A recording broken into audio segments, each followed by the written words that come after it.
Dream Destiny destinations. Explore the world beyond borders. Discover history, nature, and unforgettable journeys.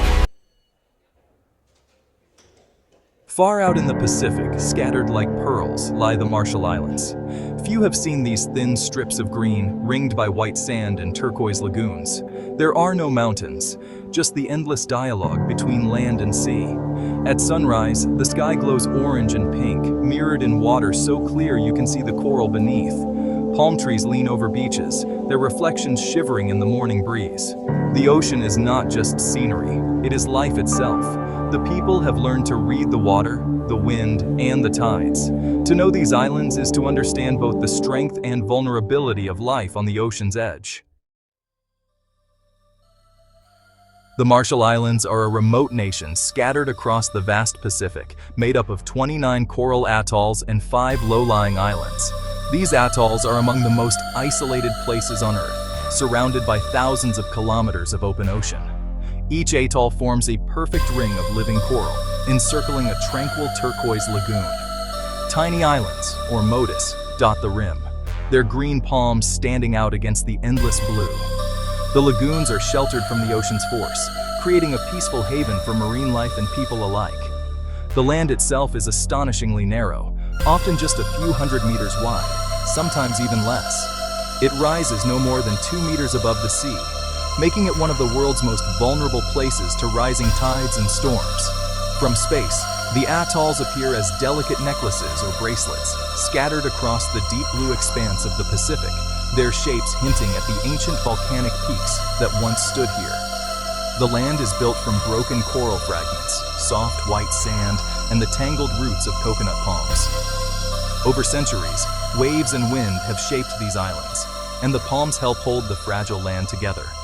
When storms arrive, powerful waves can sweep across the narrow land in minutes, flooding homes and washing away precious soil. The ocean's force is always close, a constant reminder of nature's power. To stay safe, people build their homes on the highest ground or on stilts, always keeping a watchful eye on the horizon for signs of changing weather or distant storms. Inside the lagoons, the water is calm and teeming with life. Colorful fish, corals, and sea turtles thrive here. But just beyond the reef, the Pacific's waves crash relentlessly, shaping and sometimes threatening the islands. This geography is both a gift and a challenge. It brings abundant fish, breathtaking beauty, and a unique way of life, but also exposes the islands to storms, flooding, and the ever-present threat of rising seas. For generations, the people of the Marshall Islands have adapted to this delicate balance, drawing strength from their land and sea, and living in harmony with the rhythms of the endless ocean. Long before ships or compasses, the Marshallese were masters of the sea. They built canoes from breadfruit trees and sailed across hundreds of kilometers of open ocean. Navigation was guided by stars, wave patterns, and seabirds. These skills were passed down through generations, a way to survive and thrive. Even today, elders teach young people how to build canoes and read the waves. These traditions connect the people to their ancestors and the rhythms of the sea. For outsiders, this skill is hard to imagine. For the Marshallese, it is simply part of who they are, ocean people, born to travel the blue highways of the Pacific. The mid-20th century brought a dark and devastating chapter to the Marshall Islands, forever altering the lives of its people and the fate of its land. Between 1946 and 1958, the United States conducted 67 nuclear tests on the remote atolls of Bikini and Atoll, turning these peaceful islands into ground zero for some of the most powerful explosions in human history. The largest of these, Castle Bravo, unleashed a force more powerful than all the bombs dropped in World War II combined, sending radioactive ash across the ocean and contaminating vast stretches of land and sea. Entire communities were uprooted, forced to leave their ancestral homes behind. They were promised a quick return, but for many, that promise was never fulfilled. Generations grew up in exile, longing for a home they could not safely return to. The land itself was changed forever. Radioactive fallout poisoned the soil and water, making traditional ways of life impossible and leaving a toxic legacy that endures to this day.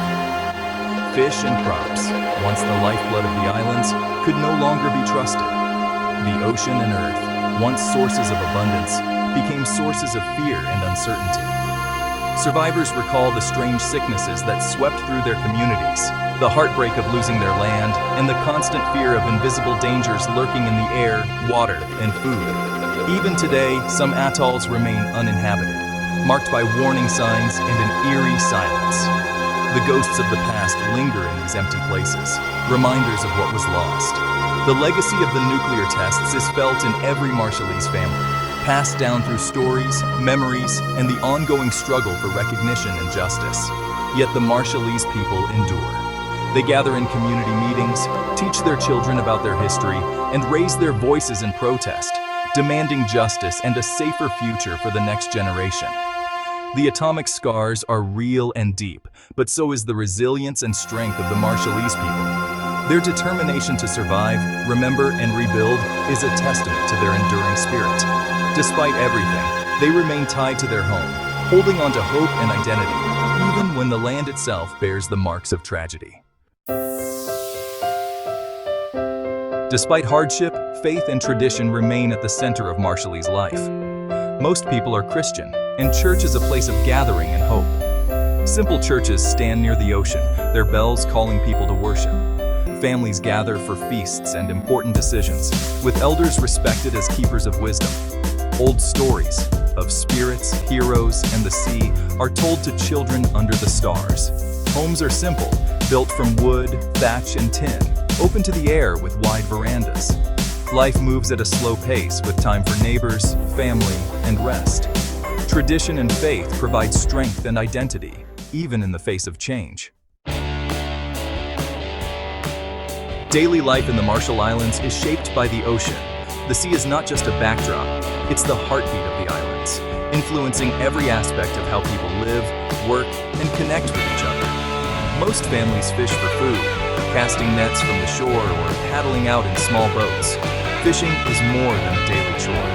It's a tradition passed down through generations, a way for families to bond and share stories as they wait for the day's catch. Children play on the beach, chasing hermit crabs and splashing in the warm water. Their laughter echoes across the sand, and the ocean becomes their playground, teaching them about tides, currents, and the creatures that call the lagoon home. Families often live together in small clusters of homes, sharing meals and caring for the youngest. Elders pass down wisdom and stories, while everyone gathers at mealtime, strengthening the bonds that hold the community together. The sense of community is strong. Everyone knows each other, and help is always close at hand. Neighbors look out for one another, and communal tasks are done together, making even hard work feel lighter. Work is centered on what the islands provide, tending gardens, fixing nets, building canoes. Every task is a reminder of the island's resources and the skills needed to thrive in this unique environment. There are few shops or luxuries. Life is simple, but full of meaning. People make do with what they have, finding joy in the basics and valuing what truly matters: family, nature, and tradition. Children go to school, but their real education comes from the land and sea. They learn practical skills from elders, gaining knowledge that can't be found in textbooks: how to fish, garden, and respect the rhythms of island life. The islands teach patience, resilience, and gratitude for the little things. As the sun sets over the ocean, islanders reflect on another day shaped by the sea, family, and the simple joys of life. Food in the Marshall Islands is shaped by the land and the sea. Fish is the main source of protein, caught fresh every day from the lagoon or outer reef. Coconut is everywhere. It's flesh, milk, and oil used in daily life. Coconut crabs, a local delicacy, are caught by moonlight. Taro, breadfruit, and pandanus are grown in small gardens, tough enough to survive salty winds. Meals are simple: fish baked in coconut cream, taro boiled, breadfruit roasted. Each meal tells a story of survival and adaptation. To eat here is to taste both the struggle and the beauty of island life. Majuro, the capital, is a small city by global standards. A single road runs along the atoll, passing schools, churches, and markets. Most people walk or ride bicycles. Life is never rushed. Schools are important. Children learn to read, write, and dream of futures beyond the islands. Many hope to study abroad, but also fear leaving home behind. Isolation shapes every part of life. Supplies arrive by ship or small plane. When storms or high tides come, the islands feel even more alone. Rising sea levels threaten homes, roads, and gardens. Yet the Marshallese face these challenges with quiet determination, building seawalls, planting mangroves, and preparing for tomorrow. Survival depends on both tradition and adaptation. Their resilience is a lesson for us all. Beneath the surface, the Marshall Islands are alive with color and movement. The coral reefs are among the richest in the world, home to hundreds of fish species. Turtles glide through lagoons, sharks patrol deeper waters, and dolphins leap in boat wakes.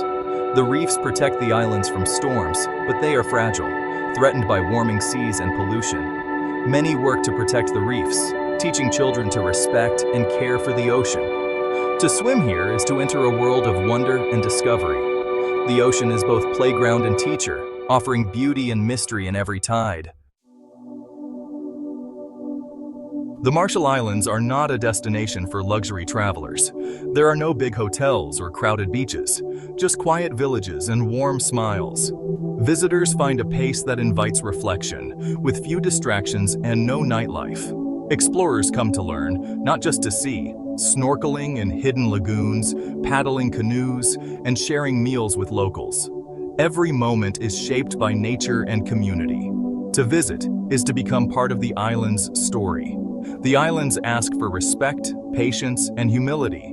They reward with beauty, peace, and a sense of belonging that lingers long after you leave. The Marshall Islands teach us something important. Here, life is both fragile and strong. The people have learned to live with uncertainty, to find hope in tradition, and to adapt to change. There is a sense of peace here, a reminder that life does not need to be rushed or filled with noise. The islands are defined by resilience and understanding. They show us how to cherish what is simple and how to care for what is fragile. Even the smallest places can hold the deepest truths. Thank you for traveling with Dream Destiny Destinations. Subscribe and let the next adventure begin. See you in the next journey.